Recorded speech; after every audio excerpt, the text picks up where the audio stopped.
ఆకాశం అద్భుత దృశ్యానికి వేదికైంది. చంద్రుడు ఎరుపు రంగులో ప్రకాశవంతంగా కనువిందు చేశాడు. దీన్ని బ్లడ్ మూన్ అంటున్నారు శాస్త్రవేత్తలు.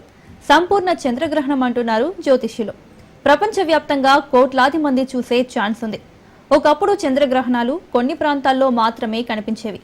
ఇప్పుడు వాతావరణం బాగుంటే వరల్డ్ వైడ్ గా 85% మంది చూసే అవకాశం ఉంటుంది.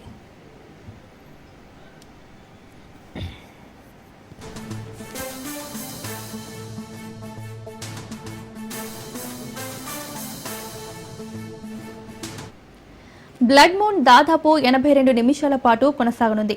భారత కాలమానం ప్రకారం చంద్రగ్రహణం రాత్రి 8:58 ప్రారంభమైంది. ఆ తర్వాత రాత్రి 9:57 నుంచి స్పష్టంగా కనిపించనుంది. అలాగే రాత్రి 11 గంటలకు సంపూర్ణ గ్రహణం మొదలవుతుంది. 11:41 చంద్రుడు అత్యంత ఎర్రగా మారుతాడు. రాత్రి 2:25 గ్రహణం పూర్తిగా ముగుస్తుందని సైంటిస్టులు అంటున్నారు.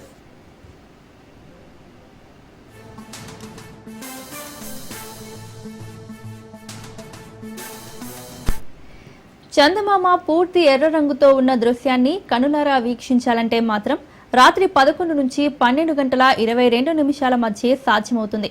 హైదరాబాద్, ముంబై, ఢిల్లీ, చెన్నై, బెంగళూరు, కోల్కతాలో చంద్రగ్రహణం కనిపించినా కాంతిలో కాలుష్యంతో స్పష్టత ఉండదని, హిమాచల్, లడాక్, రాజస్థాన్, గుజరాత్, కూర్గులో మాత్రం స్పష్టంగా కనిపిస్తుందంటున్నారు సైంటిస్టులు.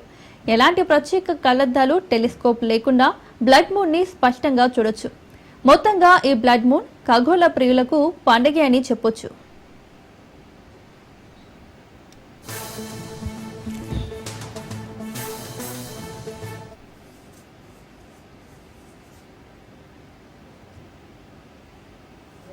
ఇక చంద్రగ్రహణం కారణంగా ఆలయాలు మూతపడ్డాయి. తిరుమల శ్రీవారి ఆలయాన్ని మూసేసినట్లు టీటీడీ తెలిపింది. గ్రహణ సమయానికి 6 గంటల ముందుగా ఆలయ తలుపులు మూసివేయడం ఆనవాయితీగా వస్తుంది.